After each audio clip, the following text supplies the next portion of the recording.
welcome back. I gotta get better with my absences, but this is what it is. Y'all know who I beat, Leekautorepair. Hit the like button, hit the subscribe button. Let's get some car content for you car enthusiasts slash mechanics who want to be a mechanic. You guys found me, it is what it is. Try to help you guys out best as I can.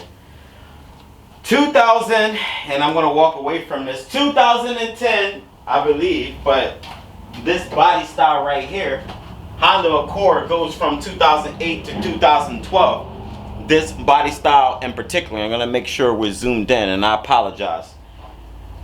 This one, we got a couple issues, so let's worry about the 6 coats. And I don't care if the Honda's a 3.5, don't make anything more important. I don't care if it's the DCM. I don't care if it's just regular. Just it's a V6. It don't fly. So we got 6 codes. They doubled this up to 12, but technically it's 6. So we got a P0171, P0174 indicating we got a vacuum leak, which I already found the leak just by visually looking at it. This intake boot, if you can see me poking in here with it. Can you see me poking with the screwdriver? That's not a good thing. Yeah, let's get a flashlight on that. We need a new intake boot, so I guess the fix for that is to what? Get a new intake boot. So that's literally what I'm going to do. Probably not going to get one from the yard. Probably see if we can get it aftermarket, but I know probably Dorman makes something, and I imagine they got between this engine and the 3.0 that's like a universal type of deal. Either way, AutoZone probably got it. I don't know. Let's take off this cover because we got 2 misfire codes from cylinder number 2, which is right here, and then we got cylinder number 5, which should be the one in the middle. Now we also got P0420 and P0430. That's from the front and the rear catalytic converter. Basically it's deteriorating, and this engine got 190 something thousand miles, so I only imagine just the between, like, you know, the filter and the inside, basically it clogged up. And how do we fix that? Because this is a catalytic converter integrated with the exhaust manifold. The fix for it would be to replace the unit together. Just it comes as is, so it's not like a cheap way around it. You're gonna pay a lot of money for these emissions control devices, and there's really nothing you guys can do about it. I don't make it, they don't make it. You're not an engineer. That's just how it is. So let's get the cover off. You want to take out all spark plugs to visually look at them. That's what I'm going to do, because I'm going to be doing basically a tune-up.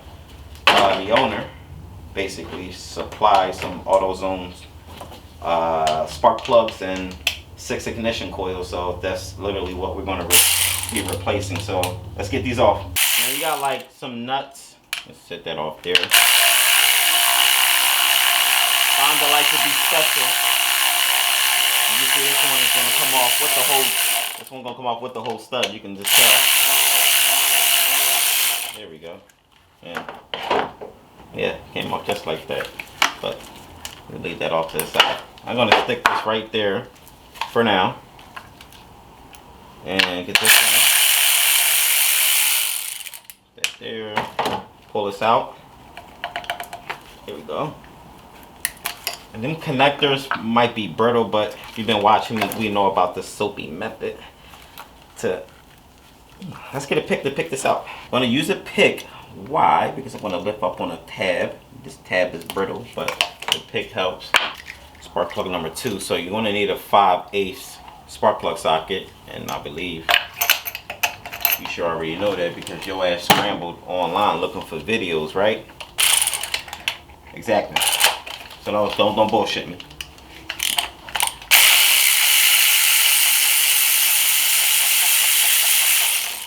Now my spark plug socket don't got a magnet in it, or at least a rubber boot. So what I'm going to do is use a actual magnet and pull it out. Not a problem. And just to inspect it. I wouldn't say that it's not foul. There's not like a lot of carbon buildup in it. If I was to guess, these spark plugs are just like worn the hell out. Probably from the catalytic converters going bad.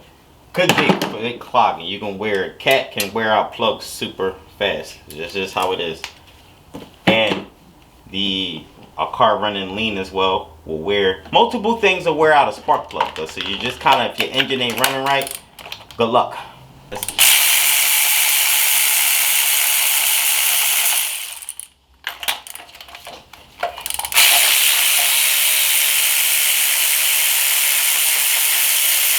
sometimes replacing spark plugs and coils don't always solve. Everybody always run to the tune-up option. But look, James, you supplied the parts.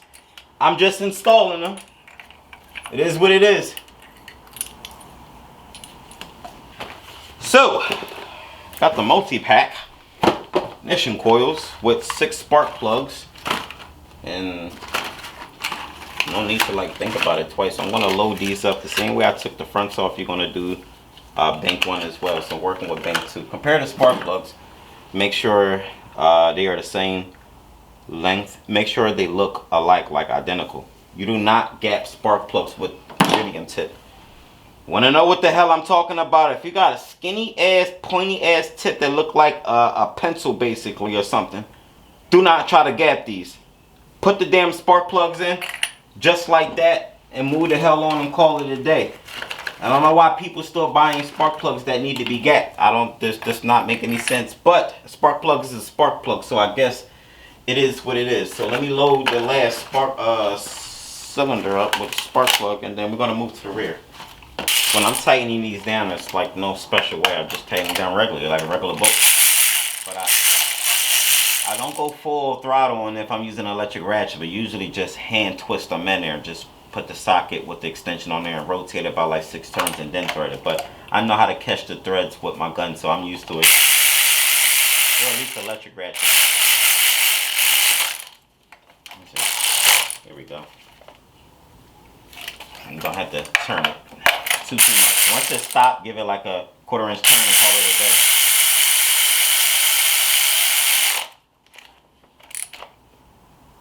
Bam. Like when I say 1/4 inch turn, you'll feel it like on the last stop, but then you got to give it a little bit more pressure over 1/4 inch turn after that pressure. See, and then I'm gonna lock it down. That's tight, and that just tight, bang, just like that, just like that. One problem I'm having is in the rear. I'm trying to get the spark plug, or at least the ignition coil, off. So if we notice the difference in between these two, there's an extra boot on here. The boot separated off of the boot, so that's sitting on the top of the spark plug. So that's a problem. So I'm trying to get in there with a pick to get it to move around and get some action. I'm not confident. I mean, I'm not saying I'm not confident in nothing, but in a fast amount of time, I don't think I'm gonna get this out. And it's definitely kind of made this job a little bit more complicated now. See how something small make a job kind of hard? And how could this got stuck in here? It's rubber. It's dry. You was there to diagnose on that. So let me try to get it out. Come on. I'm trying to rotate the pick on it, or at least get it to stab and do something. Because if I can get it wedged in there to some degree, and then I don't know, let me get it out, let me figure it out. Somehow got it out, I guess from me picking at it and rotating it around. It's out. No need to think about it too much. So my problems is over. So now I can get the spark plug socket tool in there, and then I'm going to grab a ratchet and grab a flex head, ratchet with a flex head on it, and I'll work 3 out in the back quickly. And yeah. Now you can take the strut bar off, or just unbolt it from here. It looks like you got a couple bolts, like 12 I guess. You take off the 3 of them and swing it over. I'm gonna leave it just like that. I honestly really don't care. So one by one I work them out this way with a little bit of patience. If you want to rush, you can remove it. If you got big hands, no problem, make an exception. Come on.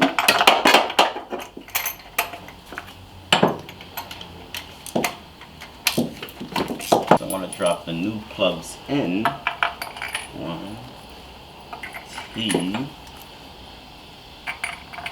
3. Let's lock them down. I'm going to assume, since they came like in a whole pack, that it's supposed to last a certain amount of time. Ignition coil is ignition coil, right? 1,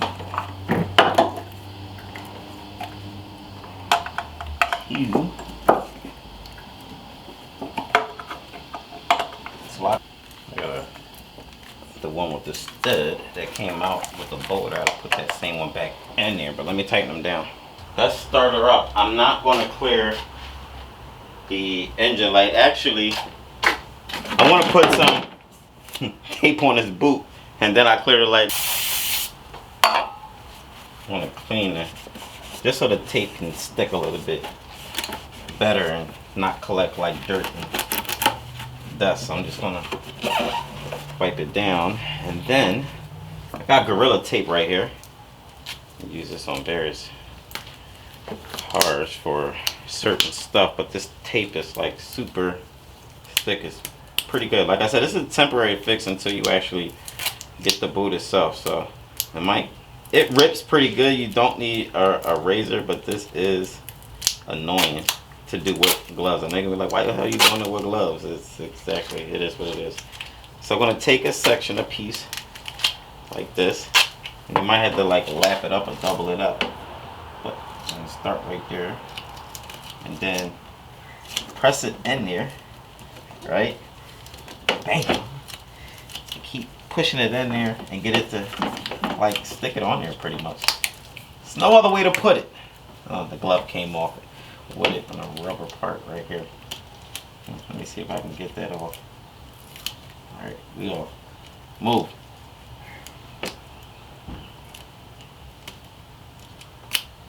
Alright, we off. Got it. Right? I'm gonna put another one on there and then one right here.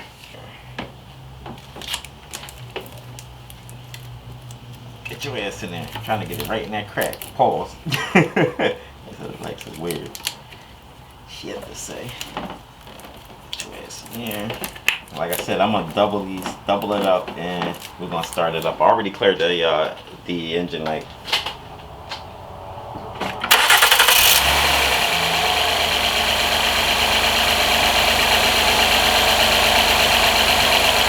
Alright, seems to be idling pretty good. Oh, the mileage exactly is 195,228 miles basically. But I'm not sure if it'll misfire again. I don't know. I'll put the plugs in. Let's wait till it goes in closed loop and we'll go from there. But I know in open loop it was misfiring. It's still open loop now.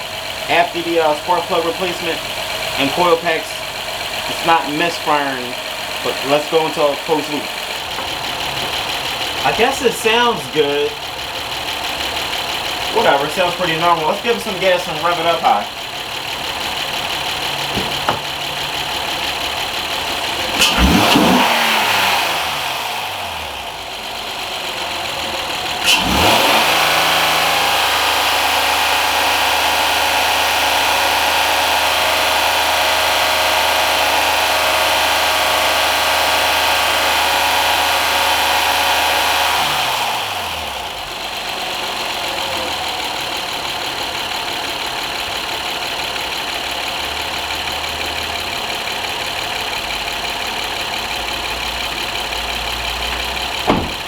I'm not going to try to look at y'all too much. I'm going to conclude this video, and I know I got y'all in a dark spot. It is what it is. So it seems to be idling cool. Did like a basic tune-up. The P0 171, 174, we need to get another boot. It's idling fine. Like I said, this is just temporary till we get another one. The other issue was the 420 and the 430 code between both banks. At 195,000 miles, there's no point in me hooking up the scan tool and looking at the data and to verify based off the data what we looking at basically.